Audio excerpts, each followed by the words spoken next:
Bapak Kiai Haji Imaduddin. Selamat datang Pak Imad, datang di Banyumas ini, di lereng selatan Gunung Slamet. Dan terima kasih atas pencerahannya tadi, karena memang pada dasarnya semua informasi atau jejak digital manusia ini kan sebenarnya sekarang ini terekam begitu terbuka.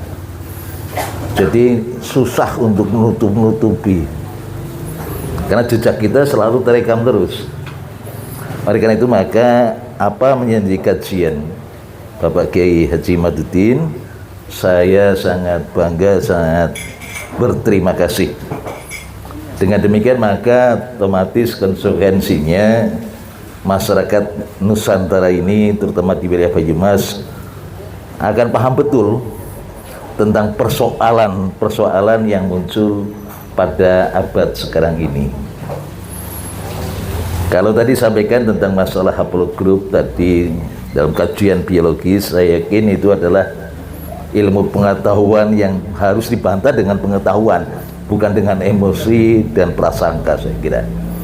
Dan kajian Bapak Kiai Haji Imaduddin, terima kasih, kajian ilmiah ini mestinya dari warga lereng selatan Gunung Slamet apabila menemukan ataupun mendapatkan data-data ilmiah yang bisa dipertanggungjawabkan secara pribadi kepada diri sendiri maupun pada masyarakat dan juga kepada Tuhan Allah SWT, silahkan diungkapkan saja. Saya kira bagus, karena penelitian tidak mungkin selalu benar. Seorang Einstein aja punya teori boleh dibantah dan berkembangnya adalah luar biasa. Dan mudah-mudahan tesis Bapak Kiai Imaduddin ini bisa dibantah secara ilmiah, secara objektif, rasional, dan tidak ada emosional. Mudah-mudahan itu. Ini yang kita harapkan. Jadi mestinya saya kira semuanya saja ya, saya Banyumasnya ini semestinya ini ya ajukan satu tesis lagi lah. Tesis yang betul-betul ilmiah, yang bisa mematahkan teori ilmiah dengan bukti-bukti yang akurat, bukti-bukti yang bisa dipertanggungjawabkan dunia dan akhirat, sehingga tidak ada lagi klaim-klaim dari setiap orang ini ya nunsul ya, yang sebenarnya ini seperti yang tersebar di media sosial kan malah tambah rancu. Sesuatu yang benar malah jadi rancu karena komentar-komentar yang emosional dan sangat-sangat pribadi. Nah ini mudah-mudahan saja dari lereng selatan Gunung Slamet ini ada yang bisa memberikan masukan-masukan. Karena tesis ini nanti akan dikembangkan lagi menjadi tesis yang lebih mantap lagi. Saya yakinnya. Jangankan kok sampai pada abad yang ke-7 ke-8 di mana Kanjeng Nabi dilahirkan, mungkin sampai nanti terbentuknya Nusantara, siapa sebenarnya saya ini pun mungkin harus bisa dibuktikan. Iya, apakah kita keturunan Pithecanthropus soloensis, Banyumasis, itu kan kita nggak tahu. Tapi mudah-mudahan dengan pengetahuan yang benar, insya Allah akan berikan hidayah. Dan saya yakin bahwa pencerahan seperti ini memang ya semestinya dilakukan seluruh Nusantara, karena ini berkaitan dengan negara yang kita cintai. Jadi terima kasih, jangan sampai lelah Pak Kiai, terus bersemangat untuk memberikan pencerahan yang terbaik bagi putra-putri Nusantara yang kita cintai ini. Dan terima kasih pada semuanya saja yang hadir. Mudah-mudahan ini adalah momentum yang sangat baik untuk kita bertindak secara objektif untuk NKRI harga mati. Terima kasih. Assalamualaikum warahmatullahi wabarakatuh. Waalaikumsalam. Assalamualaikum warahmatullahi wabarakatuh. Salam budaya. Gimana? Salam sejahtera untuk semua. Namanya juga tahu. Saya senang sekali Pak Kiai bisa ketemu langsung yang selama ini saya di. Bisa lebih keras sedikit? Ya. Kan orang ngantuk. Saya bercerita sama Mas Agus Mar dan Mas Nanang sendiri, jadi saya dengan Mas Nanang dan Mas Agus Mar itu biasa nongkrong di sini sehari-harinya. Saya mengatakan saya ingin sekali ketemu dengan Kiai Imad. Alhamdulillah hari ini terlaksana. Saya bergetar hatinya, tapi bergetar hatinya itu bukan bergetar pada orang yang percaya tahayul. Orang yang percaya tahayul itu salah satu ciri-cirinya dia itu suka mengagung-agungkan ras, bahwa mempercayai ada ras yang lebih unggul daripada ras yang lain. Saya berpegang teguh dengan apa yang diajarkan oleh ibu saya. Alhamdulillah ibu saya itu guru agama Islam, selalu mengajarkan kepada saya bahwa semua manusia itu adalah sama, yang berbeda hanyalah, nah itu takwanya, katanya begitu. Jadi bagi saya, kalau orang yang mengagungkan nasab itu orang yang percaya dengan tahayul. Merindingnya saya adalah saya merasakan suatu aura metodologis dengan kehadiran Yai Imam. Saya melihat sosok yang saintis, yang ilmiah, yang pendapat-pendapatnya dapat diverifikasi kebenarannya. Itulah tradisi dunia akademik.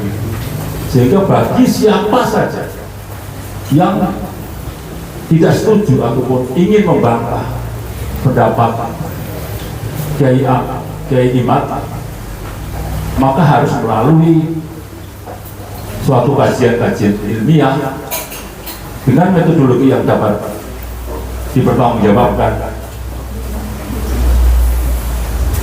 dan dengan cara verifikasi yang beradab.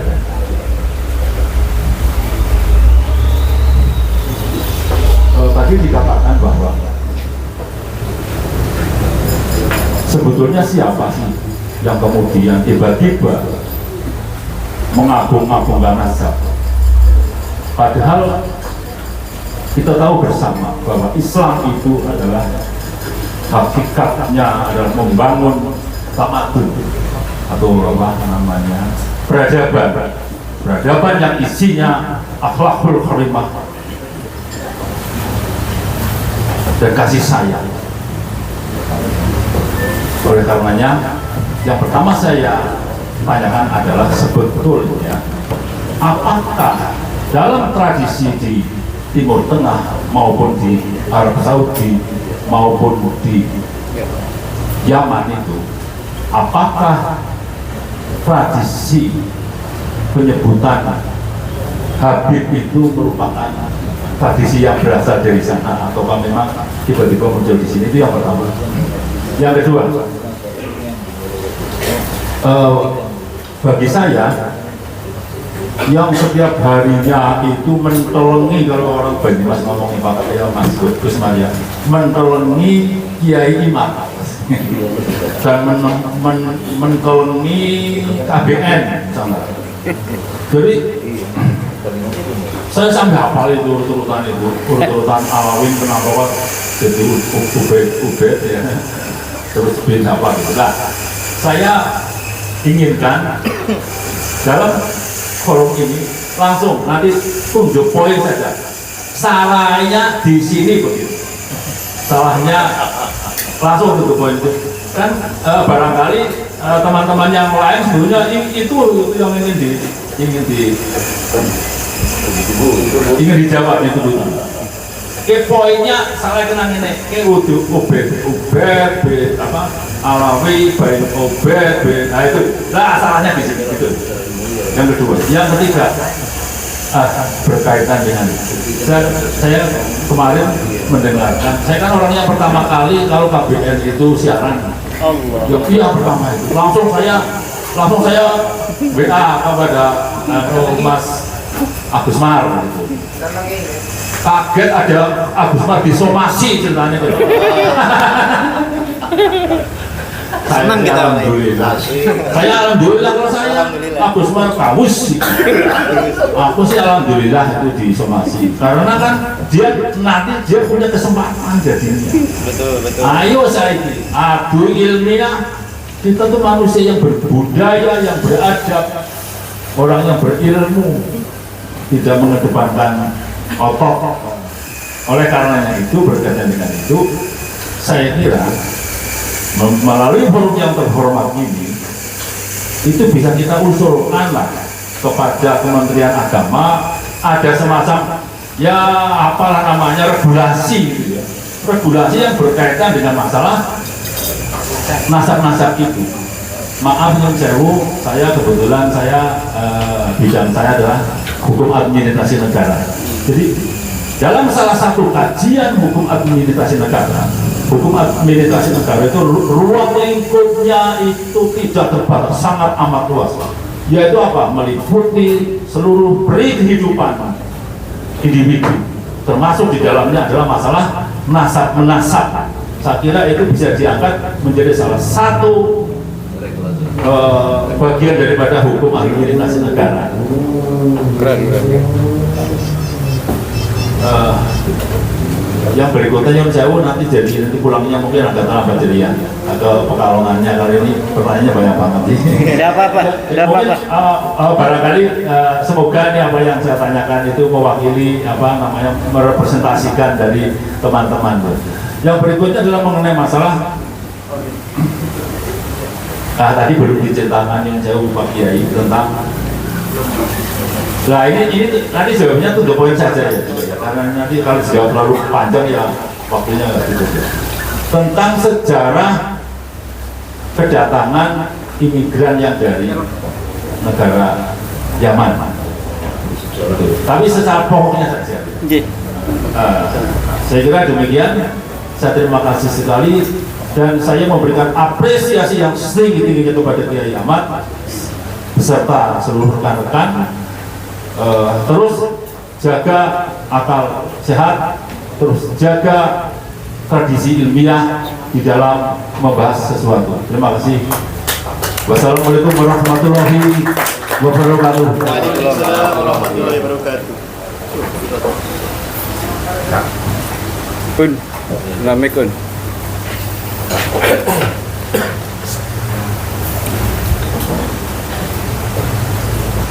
Terima kasih Pak dosen, Pak Dr. Weda Kumita dari kampus Maksud Purwokerto. Karena pertanyaannya banyak, nanti penanya berikutnya setelah dijawab langsung oleh Kiai Ahmad. Monggo Kiai Ahmad. Pertanyaan pertama, poin mana yang salah?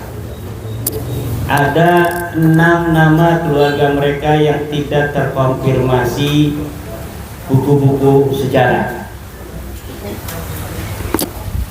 Nama leluhur mereka yang terkonfirmasi sejarah mulai dari Fakih Muqaddam. Fakih Muqaddam itu orang yang hidup di abad ke-7. Dia namanya Muhammad bin Ali. Ini orangnya ada dan kita bisa melihat ada di dalam kitab sejarah. Tapi tidak disebutkan dia keturunan Nabi dalam kitab-kitab sejarah yang kita temukan. Kemudian dia punya ayah Muhammad bin Ali bin Muhammad, ini udah nggak ada orangnya, bin Ali bin Alwi bin Muhammad bin Alwi bin Ubaid. Ini 6 orang tidak terkonfirmasi data historis. Apakah dia ini tokoh historis atau bukan? Ya jelas apabila nama-nama orang yang hidup di suatu zaman, orang yang sekurunnya tercatat, tapi dia tidak tercatat, maka ada 2 kemungkinan. Pertama, dia bukan siapa-siapa, atau dia fiktif. Dia bukan siapa-siapa, maka tidak ada keperluan bagi seorang sejarawan untuk mencatat namanya, karena dia bukan siapa-siapa, bukan ulama, juga bukan turunan Nabi. Kalau turunan Nabi, walaupun dia bukan siapa-siapa, pencatatan itu akan dicatat oleh nakil. Kalau dia ulama, walau bukan turunan Nabi, dia akan dicatat dalam kitab Tabaqat dan kitab Tarajim, biografi para ulama. Dari nama Muhammad bin Ali bin Alwi bin Muhammad bin Alwi bin Ubaidillah, ini 6 orang ini tidak dicatat kitab sejarah dan tidak dicatat kitab nasab. Berarti dia bukan ulama dan bukan turunan Nabi. Adanya baru dicatat setelah Muhammad bin Ali yang bergelar faqih muqaddam. Dia dicatat sebagai ulama, walaupun dalam literatur Ba'alawi disebut dia ulama besar yang derajatnya sampai ke derajat mujtahid mutlak sama dengan Imam Syafi'i. Tetapi saya telusuri, dia ulama, tapi ulama biasa-biasa saja. Tidak sekelas di dalam fikih dengan Imam Syafi'i, bahkan dengan Imam Nawawi atau Muhammad bin Ali Al-Qala'i dari Mirbat. Dalam tasawuf dia tidak sekelas dengan Syekh Abdul Qadir Al-Jailani, jauh sekali. Tetapi kemudian pada literatur Ba'alawi mulai abad 9, 10, 11 sampai sekarang, mulai pencatatan yang begitu hiperbolistik tentang sosok-sosok dari keluarga mereka tidak sesuai dengan fakta historisnya atau peranannya atau prestasinya di masa mereka hidup. Jadi ketika dia sudah meninggal, malah namanya semakin besar, dibesar-besarkan, tidak sesuai dengan peranan dan prestasinya dari masa hidupnya. Banyak pahlawan yang peranannya penting dalam kehidupan, tapi kemudian tidak dicatat dalam sejarah. Ini kebalik. Ada orang yang bukan siapa-siapa, kemudian dicatat 400 tahun kemudian sebagai orang yang luar biasa. Gusmar juga bisa bikin nanti konten leluhurnya kakeknya adalah seorang wali kutub. Bisa saja. Nanti YouTuber yang lain mengikuti temannya Gusmar mengupnya. Betul, saya pun pernah datang ke makamnya, saya menghirup bau yang begitu harum. Satu lagi, saya jam 12 malam ke situ, saya lihat cahaya bersinar terang. Satu lagi YouTuber ngomong, saya dikasih payung. Jadi itu 5 tahun lagi banyak yang jarak ke kakek Gusmar. Dan pola-pola semacam itu dicurigai terjadi di dalam pencatatan biografi di keluarga mereka. Itu pertanyaan pertama. Pertanyaan kedua tadi apa? Tentang masalah apakah tradisi di Timur yang mengenal. Ya. apakah mengenal Habib?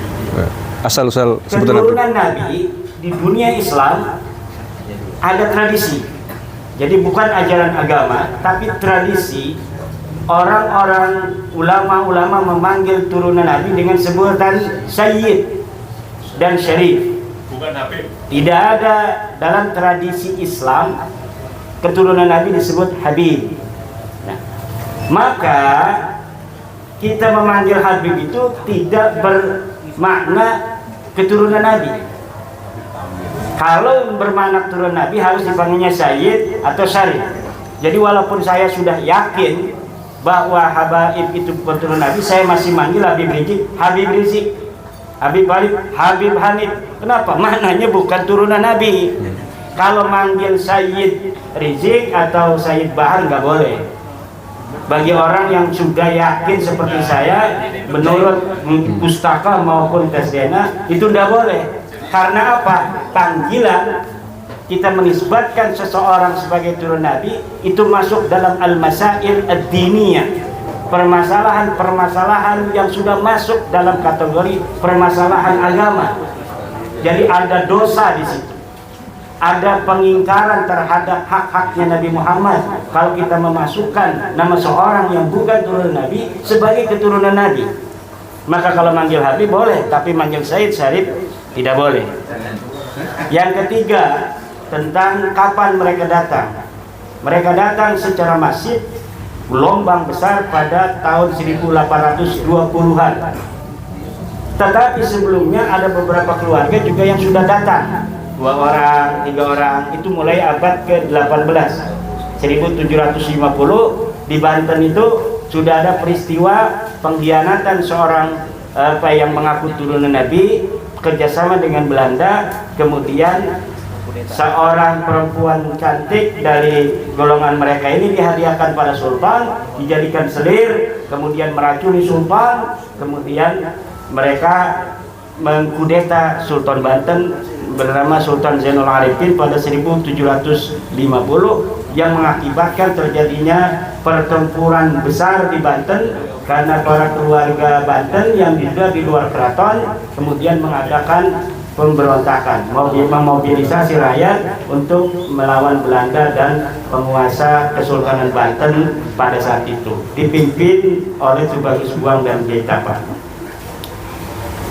Secara masif itu mereka datang dari 1820-an, lebih masif lagi di bawah Belanda pada tahun 1885 sampai 1942 sebelum kedatangan Jepang. Setelah kedatangan Jepang sudah tidak bisa lagi mereka datang karena Jepang rupanya sudah tidak lagi seperti Belanda perlakuannya terhadap imigran-imigran Yaman ini. Demikian. Mau ditambahkan? Yang berikutnya tadi mungkin ini yang mengenai perlunya regulasi dari Kementerian Agama. Ya. Ya, saya tadi sudah mengatakan saya sudah meneliti, jadi yang lainnya urusan teman-teman begitu. Tambahan sedikit, tadi kalau Kiai Mas juga menyampaikan ada gelombang awal di tahun 1700-an atau abad 18. Kemungkinan besar di akhir abad 17 atau 1600-an akhir itu kemungkinan juga sudah mulai masuk. Karena juga dari Azulati Azra itu juga meneliti Ba'alawi yang di Aceh itu juga sudah mulai masuk di masa-masa itu. Dan juga adanya pembelokan sejarah itu dimulainya di akhir abad 17, masalah silsilah Wali Songo. Jadi Wali Songo ini sendiri ternyata perlu kami sampaikan adanya distorsi ini masuknya dari jalur itunya dari Cirebon, dari kurun tahun 1670-an. Nah artinya ketika silsilah Wali Songo ini ada pembelokan versi ke jalur Asmat Khan atau Ba'alawi ini di akhir abad 17. Nah, tapi mulai diintensifikasikan lagi di tahun 1720 atau awal abad 18. Nah artinya di kurun akhir abad 17 dan awal abad 18 itu berarti sudah ada yang masuk meskipun belum besar-besaran atau terang-terangan. Kalau besar-besaran tadi Kiai juga sudah menyampaikan waktu kurunnya, dan di masa abad 19 itu penjajah Belanda mulai melantik Kapitan Arab. Jadi sudah bisa terklasifikasikan kaum Arab ini ada pemimpinnya disebut Kapitan Arab, dan sudah mulai ada penstrataan sebagai kelas di masyarakat, di mana kelas 1 adalah para penjajah Eropa, Belanda, yang keduanya adalah Cina dan Arab, yang ketiga baru pribumi. Nah itu baru di abad 19-an. Nah, atau Inlander. Nah sedangkan untuk yang kurun-kurun tadi yang saya sebutkan di awal abad 17 ini yang menjadi fokus keluarga Wali Songo juga untuk melakukan penelusuran silsilah dan sejarah. Karena Wali Songo ini adalah tokoh yang berjasa dalam penyebaran Islam di Nusantara dan menurunkan ya kita-kita ini. Jadi Wali Songo ini di Jawa Timur, Jawa Tengah, Jawa Barat itu tidak rasis. Jadi beliau itu berdakwah secara membumi, kultural, akulturasi, asimilasi. Tidak ada yang namanya syarifah harus menikah dengan sayyidnya, tapi bisa dinikahkan dengan pribumi setempat. Jadi ada pernikahan dengan keluarga Majapahit, ada pernikahan dengan keluarga Pajajaran, sehingga menurunkan kita-kita ini, para pribumi bangsa. Bedanya ada yang menjaga datanya secara lengkap, ada yang mungkin kepaten obor sehingga tidak menjaga. Tapi sepatutnya kita masih menyambung silsilah dan satu rahim tadi. Dan silsilah Wali Songo ini sempat dikaburkan pembelokan silsilah ke jalur Ba'alawi muasal Yaman. Padahal setelah kita kaji kembali, muasal Wali Songo ini ada 2 jalur. Ada yang berasal dari Maghrib atau Maroko, ada yang berasal dari Uzbekistan. Buktinya adalah tokoh bergelar Maulana Maghribi, bukan Maulana Yamani, bukan Maulana Hadromi. Dan juga ada tokoh ayahnya Sunan Ampel adalah Ibrahim Asmarokondi atau Samarkand, bukan Ibrahim Yamani, bukan Ibrahim Hadromi. Dan tidak ada keluarga Wali Songo ini yang bergelar Habib. Adanya Syarif Hidayatullah, Sunan Gunung Jati. Dan juga ada ciri lagi gelar Mahdum. Semacam Sunan Bonang itu Sunan Mahdum Ibrahim, dan Syarif Hidayatullah itu Sunan Mahdum Gunung Jati. Nah, Mahdum ini adalah gelar zuriat Nabi dan ulama yang khas dari jalur Asia Tengah Uzbekistan. Nah, sehingga keluarga Wali Songo itu kemudian meluruskan sejarah. Ada yang jalur kedatangan dari Maghrib Maroko, itu menurunkan Sunan Giri, Sunan Kudus, termasuk Maulana Maghribi yang bapaknya Joko Tarub di Jawa Tengah ini. Itu adalah keturunan dari jalur Maghrib yang bernasab ke Al-Jailani Al-Hasani. Sedangkan jalur yang dari Uzbekistan tadi yang menurunkan Sunan Ampel, Sunan Bonang, Sunan Derajat, Syarif Hidayatullah, Sunan Nurjati, jalurnya kepada Al-Bukhari, Al-Kazimi, Al-Husaini. Jadi keturunan Imam Husain dari jalur Bukhara atau Uzbekistan. Nah, ini adalah jalur kita bersama yang sifatnya kita pun juga memiliki tautan silsilah kepada Rasulullah, sehingga kita berkeberatan kalau bangsa kita ini malah direndahkan oleh mereka yang mengaku lebih rasis atau lebih mulia. Padahal sama saja, kita pun juga punya teresan utfah nubuah daripada Rasulullah. Demikian tambahan dari kami kepelurusannya. Memang yang tadi Keimas sampaikan diperkirakan di abad 18, tapi kalau melihat dari data Cirebon, kemungkinan akhir abad 17 sudah mulai masuk. Demikian dari kami. Terima kasih.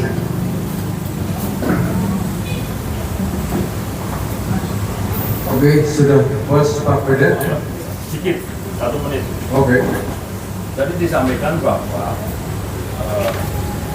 pada akhirnya pada waktu di Hindia Belanda yang mengenai masalah penggolongan penduduk, akhirnya kemudian itu tercantum di dalam pasal 163. Ini penting sekali disampaikan. Pasal 163 Indische Staatsregeling. Kalau mahrutnya ya Indische Staatsregeling. Yaitu undang-undang dasar yang mengatur tata negara pemerintah Hindia Belanda, yang pada intinya pasal 163 Indische Staatsregeling membagi golongan penduduk. Golongan pertama adalah golongan Eropa. Kedua adalah golongan Oriental atau Timur Asing, termasuk di dalamnya Cina dan Arab. Kemudian yang ketiga golongan bumi putra, yaitu kaum pribumi, golongan rakyat asli. Oleh karenanya itu, berdasarkan penggolongan itu, kita bisa belajar bahwa alangkah menderitanya memang menjadi golongan yang ketiga. Dan kita membayangkan di sini golongan kedua itu memang mendapatkan perlakuan yang istimewa dari pemerintah Belanda pada waktu itu. Sehingga cerita tadi dari Pak Kiai itu korelatif sekali. Mereka memang orang yang sudah biasa mendapatkan privilege dari penjajah pada waktu itu. Terima kasih. Ya, itu klasifikasi sosial ya. Tidak terjadi di Hindia Belanda saja. Di Britania Raya yang berkuasa di India, itu mereka mengadopsi catur warna milik Hindu. Kalau di Indonesia karena mayoritas Islam, di dalam Islam itu inakromakum sholat skokum, akhirnya mereka membuat sebuah undang-undangnya berdasarkan klasifikasi sosial seperti tadi: Eropa, Timur Asing, dan pribumi, London. Kalau di India itu catur warna. Catur warna itu adalah teologi dari Hindu, tetapi mereka mengadopsi istilah, maknanya dikaburkan. Jadi istilah catur warna itu menurut orang Hindu kan bahwa siapapun bisa jadi Brahmana. Kalau dia melakukan tirakat tertentu, dia bisa jadi Brahmana, lahir dalam keadaan kasta apapun. Kemudian dari Brahmana ke Ksatria, Sudra,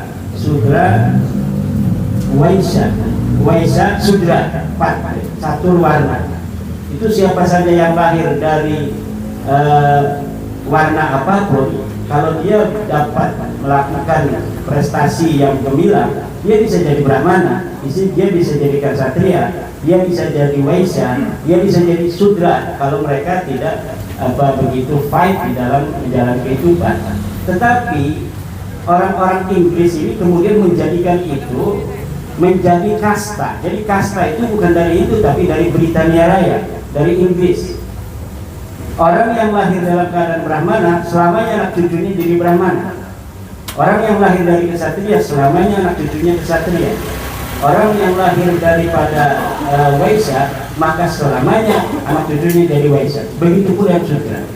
Jadi istilahnya diambil, tetapi maknanya kemudian dibakukan mereka sebagai kasta itu. Inilah yang terjadi, dan itu upaya mereka untuk menjadikan kemanusiaan itu begitu rendah. Maka kemerdekaan itu adalah hak setiap bangsa, dan kemerdekaan tidak akan bisa dirasakan begitu sempurna apabila ada kasta semacam ini. Maka di masa modern seperti sekarang ini sangat naif orang yang masih membangga-banggakan nasab. Prestasi di atas segalanya. Siapa yang dia berprestasi dalam kehidupan, maka dia orang yang lebih mulia. Dari anak apapun dia di bangsa Indonesia ini lahir, dari tukang kolektor yang ada di lereng Gunung Slamet, kalau dia sekolah, kemudian dia punya partai, dia bisa nyalon presiden. Kalaupun dia lahir dari seorang anak presiden, kalau dia tidak sekolah, dia malas belajar, kemudian tidak punya partai, dia nggak mungkin bisa nyalon presiden. Jadi untuk calon presiden nggak perlu kita lahir dari seorang presiden. Yang penting kita besar, bisa beli partai. Terima kasih. Tambahan sedikit. Tadi juga menarik tentang masalah penstrataan tadi. Ini merupakan bahwasanya bukti dari penstrataan tersebut, kaum Arab Hadromi ini juga merupakan tanda kutip mitra daripada kaum penjajah di masa itu. Nah, itu juga perlu kami tekankan juga. Ini fakta bahwasanya kaum Arab Hadromi di masa lalu atau keturunan imigran Yaman ini memang merupakan teman perjuangannya penjajah dalam menduduki atau menjajah bangsa pribumi di masa lalu. Yang paling jelas ini perlu kami sampaikan contoh adalah memecah belah umat Islam di masa lalu dengan fatwa yang berbeda. Contoh, kalau para kiai ulama Nusantara di masa lalu mengeluarkan fatwa untuk melakukan perjuangan perlawanan kepada para penjajah yang merupakan penjajah, sedangkan dari pihak kaum Ba'alawi di masa itu, yang contoh yang termasyhur itu adalah Mufti Betawi, Habib Usman bin Yahya, itu malahan karena merupakan anak buahnya daripada pihak pemerintah Hindia Belanda, mengeluarkan fatwa yang bertentangan dengan para kiai-kiai di masa lalu, yang mana apabila melakukan perlawanan kepada pihak penjajah itu merupakan suatu hal yang tidak sah secara agama. Jadi dipecah belah umat Islam di masa lalu dengan fatwa yang berbeda. Nah, bagi kami tidak bisa yang namanya, kan perlu juga diketahui oleh masyarakat, ada upaya-upaya pembelaan kepada tokoh masa lalu tersebut, bahwasanya beliau itu bukanlah seorang, kan kalau kita menyebutnya itu sebagai bahasa Nusantara itu sebagai antek penjajah, para pendahulu daripada imigran Yaman. Tapi juga dari kalangan mereka ini juga membela bahwasanya bukan sekedar antek, tapi sekedar sebagai pegawai negerinya biasa gitu. Ada ucapan seperti itu.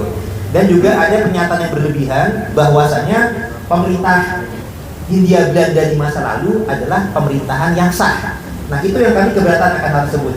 Karena kalau kita sebagai warga negara Republik Indonesia, kita sudah terikat dengan undang-undang, dan bahwasanya di Undang-Undang Dasar 1945 dengan pembukaan bahwasanya kemerdekaan adalah hak segala bangsa. Jadi kita tuh merdeka, negara kita tuh merdeka, itu adalah hasil perjuangan founding father kita. Jadi apabila kita merdeka, warga negara Indonesia itu harus mengetahui pemerintahan sebelumnya bukanlah pemerintahan yang sah, karena pemerintahan penjajah yang ilegal. Sehingga dengan berdirinya Republik Indonesia, yang sah itu adalah ya NKRI ini. Dan kemudian pemerintahannya itu ada bentuk pemindahan kekuasaan dari Orde Lama, Orde Baru, Reformasi, itu sah. Tapi pemerintahan di masa sebelum kemerdekaan itu tidak bisa kita anggap sebagai sah, karena dari bagi kita itu adalah suatu pemerintahan penjajahan. Jadi apabila ada oknum seseorang yang menyatakan itu adalah pemerintahan yang sah, itu semestinya dipertanyakan kewarganegaraannya. Kalau dia sebagai warga negara Indonesia, itu tidak boleh menyatakan pemerintahan yang penjajah ini sebagai pemerintahan yang sah. Itu adalah pemerintahan ilegal. Dan itu juga berdampak apabila pemerintahan penjajah itu dianggap sah, maka para pahlawan kita itu adalah para pemberontak. Tidak sah itu, kita nggak setuju. Karena apabila kita, para pahlawan kita, Pangeran Diponegoro, Sultan Agung Tirtayasa, kalau penjajah ini dianggap pemerintahan yang sah, maka pahlawan kita adalah pemberontak semua yang nggak sah. Maka dari pertemuan ini kami sampaikan, tidak betul yang menyampaikan bahwasanya pemerintahan penjajah sebagai pemerintahan yang sah, kecuali kalau dinyatakan oleh warga di luar Indonesia. Kalau warga negara asing, silakan mereka menyampaikan pendapatnya bahwasanya penjajah itu juga sah, tapi itu adalah kalau pendapat dari di luar warga negara Indonesia atau WNA. Tapi kalau sebagai warga negara Indonesia tidak bisa. Kita ada hari kemerdekaan, kita ada UUD 45, kita terikat dengan undang-undang. Jadi kita tidak bisa itu. Jadi menurut kami yang menyatakan bahwasanya pemerintahan penjajah sebagai pemerintahan yang sah itu sudah melanggar UUD 45, bahkan pembukaan UUD 45. Dan artinya ini dalam pernyataan ini perlu kami sampaikan, pernyataan tersebut tidak betul dan kita perlu melawan pendapat-pendapat seperti itu, bahwasanya pemerintahan penjajahan bukanlah pemerintahan yang sah. Begitu juga dengan antek-anteknya, ya memang antek begitu. Memang pengkhianat. Jadi jangan sampai diputar-balikan, karena mereka itu pintar memutar-balikan fakta. Jadi seakan-akan yang pahlawan jadi pemberontak, yang antek penjajah mau jadi pahlawan. Nah ini perlu kewaspadaan kita bersama. Karena apabila kita tidak waspada nih bahaya, kita akan ada perubahan sejarah. Bahkan dalam seminar nasional kami di UIN Syarifiyatullah itu sudah mulai ada pemutarbalikan fakta sejarah seakan-akan yang berjasa itu dari kalangan Hadromi atau Ba'alawi.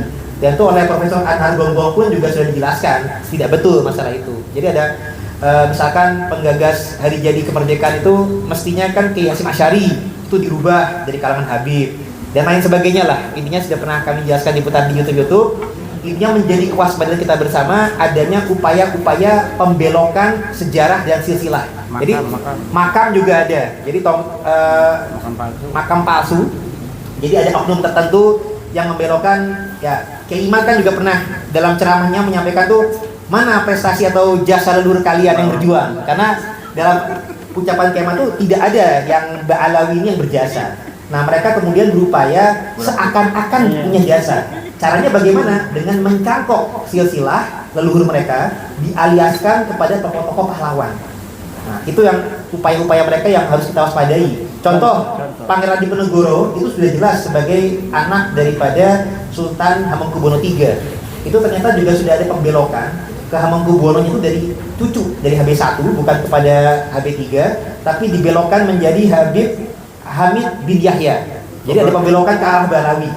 Nah begitu juga dengan tokoh menantunya Sultan Hamengkubuwono II yang berjuang dalam jajar Sepedi, namanya Kanjeng Raden Tumenggung Sumodiningrat. Ini dibelokkan menjadi Hasan bin Toha bin Yahya. Nah, seakan-akan punya jasa. Padahal silsilah aslinya beliau itu keturunan Ki Ageng Ngerang. Nah, kalau ini malah jadi ngarang-ngarang. Jadi artinya ada pembelokan seperti itu yang perlu kita waspadai bersama. Makamnya pun juga tokoh Sumodiningrat ini makamnya asli di jajaran Bantul Jogja, dibelokkan seakan-akan tokoh yang hadir tadi di Semarang itu dialiaskan kepada Sumodiningrat. Jadi ada pembelokan sejarah dan makam. Jadi ini ada pengkapitalisasi umat supaya ziarah ke makam-makam palsu yang seakan-akan itu pahlawan, padahal bukan. Jadi yang pahlawan aslinya malahan akhirnya jadi terbengkalai. Dan turunan aslinya pun jadi terbengkalai karena seakan-akan yang turunan asli malah mereka. Nah ini yang sifatnya bisa membahayakan bagi keluarga besar Nusantara, karena tokoh-tokoh yang keturunan asli dari pahlawan bisa-bisa malah terkaburkan, terbelokkan, seakan-akan mereka lah yang keturunan pahlawan. Jadi ini Imam Bonjol juga contohnya yang diaku-aku sebagai Sihab dan masih keluarga besar dari ya tokoh Habib Rizik lah kita sebut namanya. Nah jadi intinya banyak lah hal-hal tersebut ya. Jadi mereka mengklaim-klaim membelokan silsilah ini. Mereka juga menyatakan Wali Songo juga bagian dari keluarga mereka. Itu pengakuan supaya mereka bisa diterima di masyarakat. Nah dulunya kita juga husnuzon kepada mereka, tapi ketika kita sudah husnuzon, mereka melunjak, malah merendahkan bangsa kita. Makanya saatnya sudah kita melakukan perlawanan tuh di situ. Termasuk Wali Songo kan dianggap dari keluarga Ba'alawi sehingga mereka itu adalah bagian dari keluarga atau kerabat Wali Songo yang berjasa. Kemudian tiba-tiba mereka mengakui Wali Songo tapi tidak keturunannya direndahkan, dianggap sampai nggak jelas, supaya seakan-akan yang asli hanya mereka. Nah itu hal seperti itu yang sifatnya kita perlu lakukan perlawanan, tapi bukan untuk adu nasab, bukan, tapi sifatnya untuk meluruskan, karena bangsa yang besar ini kan juga harus menghargai jasa para pahlawannya. Kita juga harus mengetahui jati diri bangsa kita ini gitu. Jadi jangan sampai dibelokkan seakan-akan kok semuanya jadi yang berjasa malah Ba'alawi ini jadinya. Demikian tambahan dari kami. Terima kasih, bagus. Itu ada Kiai. Ya, sebentar. Jadi itulah Dari akibat Pangeran Penegoro. kesusahan yang begitu parah ya. Sampai hari ini pun masih banyak orang-orang yang merasa menjadi kasta ketiga itu ada dengan masih menyebut Ndoro itu kan. Di sana tapi di sini nggak ada. Gitu. Profesor Tamir juga ingin disebutkan menjadi Tabib Tamir di Toa bin Yahya. Oke, selanjutnya satu Ki Alwi, yang kedua Mak Banyumas, yang ketiga ada Wakil Ketua PCNU Banyumas. Nanti saya berikan kesempatan.